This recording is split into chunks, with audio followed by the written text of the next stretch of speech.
Hi guys, and welcome back to my channel. So today I am doing a soak off and a new full set. The nail bit that I'm using is a carbine bit. It's a 3X carbine bit. I only use this nail bit for when I'm doing a soak off and drilling down the acrylic to try to cut down time. I suggest, if you're not using this bit to drill down acrylic, do not use this bit on the natural nail bit. I repeat, do not use this bit on the natural nail bit. It is very sharp and it will cause damage to your client. So this drill bit is only to be used for the acrylic takedown. That's it. Just use it for the acrylic takedown and you will be okay. Now, if you do not want to use, not to offer soak offs in your services, that's okay. I offer soak offs in my services because I feel like I'm getting myself to be that all around nail tech. I want to be able to do toes. I want to be able to do pedicures. I want to be able to, offer all the services that a regular nail shop has to my clients. So that way they don't have to go to Me for Nails and to Nail Plus Pro for their toes or whatever. They can just come strictly to me and have all their services done.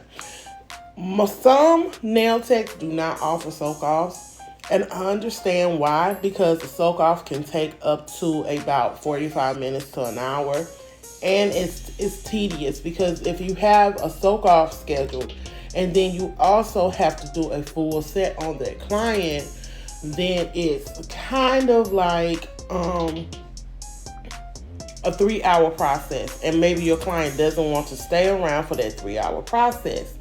But I offer both. As I was doing her soak off, I noticed that the product that she had on her nails was MMA instead of EMA.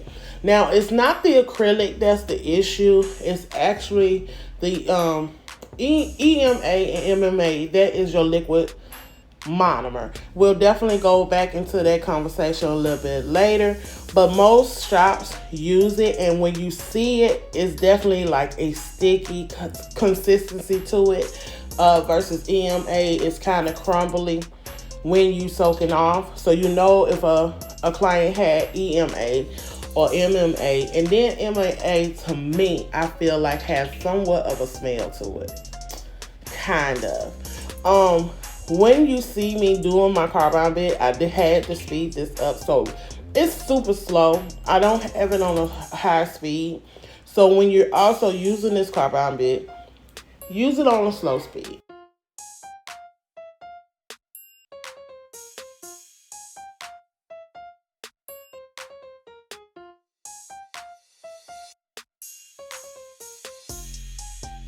Once I saw that once we was done and completed her net soak off, I saw that my client had what's called a Hyponychium.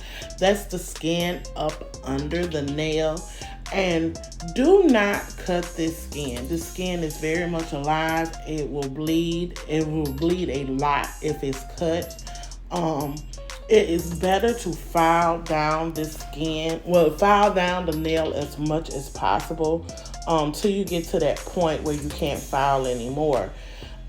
This is what I do for any clients that I come in contact with that has the Hyponychium, where the skin is up under the nail, that grows up under the nail. I file down as much as I possibly can. I look constantly up under that nail to see how far I can go with filing. I do not cut at all. I know some people do, but I want my client to be comfortable with me, especially if this is a new client. I want her to be comfortable with me and know that I am not going to hurt her at all. This is very painful for any client to have to go through. And a lot of people, when they have bad what's the word I'm trying to go? Bad experiences with the nail shops or anybody else. They're scared. They want their nails done, but they're scared.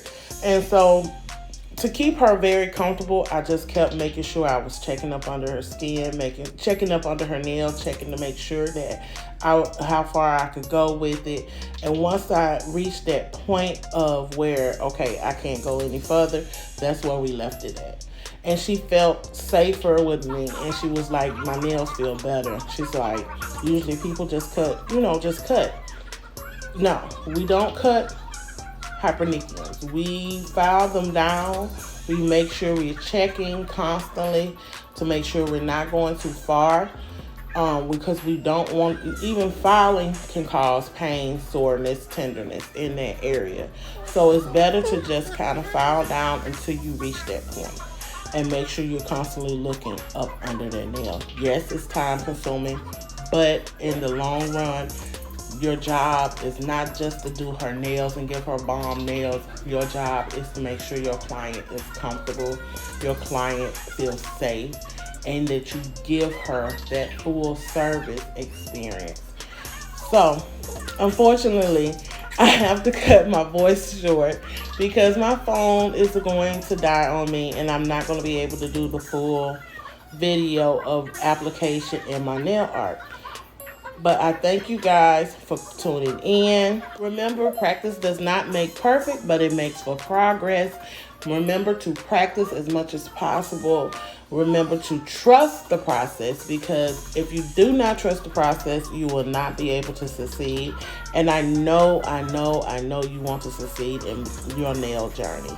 So, thank you guys once again for tuning in. I will see you all in the next video. Love y'all. Bye.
Thank you.